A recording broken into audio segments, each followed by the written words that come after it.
Hoops Tribe. I got the chance to see the Chicago Sky in Chicago on July 10th. This was my first time in the Go.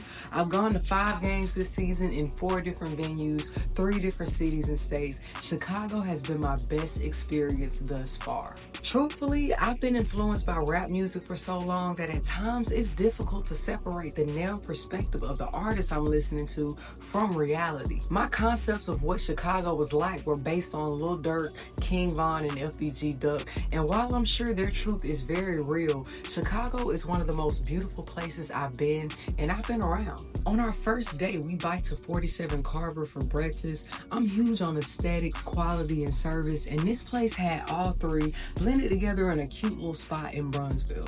I had a smoothie, and I want to emphasize that they use real fruit. My girlfriend had a beautiful breakfast bowl. They really know how to plate their items. They sell unique fresh flowers, t-shirts, date ideas, and other odd gifts on top of the great food.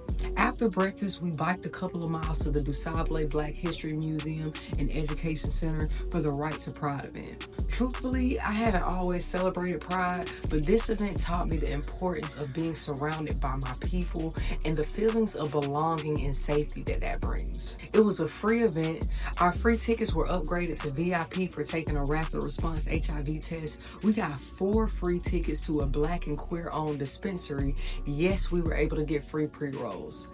There were a lot of games, performances, and history throughout the event. Amazed at how well put together the Pride event was, we had to support the DuSable Museum.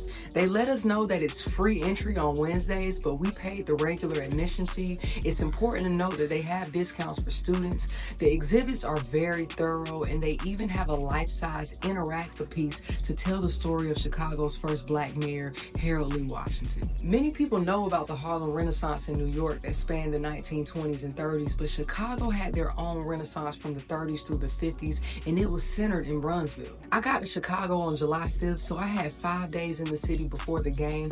I literally spent that time exploring, and I just love how my ancestors guided me to this area. My last full day in Chicago was the day of the game, and it was at 11 in the morning. The arena was filled with camp kids. Wintrust Arena hosts 10,387 people. There were 9,025 people in attendance, and 8,000 of them had to be kids. Personally, I like to arrive at the games early. We got there just a little over an hour before tip-off, and security were letting people in.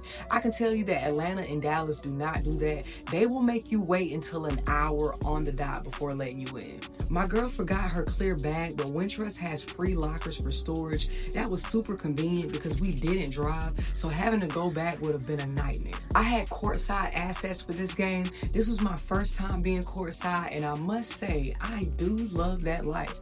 I got all you can eat food and drinks, a no-line bathroom, and it was just super close to all the action. I got to see Camila Cardozo, Diamond DeShields, and Marina Mabry warming up before the warm-ups. Chicago didn't play their best game, but they won. Teams don't play well against Atlanta, so I should have known, but Atlanta is my home state team, so I try to support. Angel Reese shot 44% from the floor, but she didn't shoot a lot, just 4 for 9, but she did snag a double-double as the game winded down. Chicago is one of my favorite teams in the league. They just had me by my emotional heartstrings, so I did go a little overboard on their merch, but I'm not ashamed. It was so flooded in the merch area that I didn't even get to look at Angel Reese's merch. I got the last Camilla tee, the team shorts, and WNBA socks. I also got the last snapback and this cute little dribbler and a pin. I don't know, I'm looking like a future season ticket holder. Hoops Tribe, what games have you all been to, and what was your experience like? Let's talk hoops.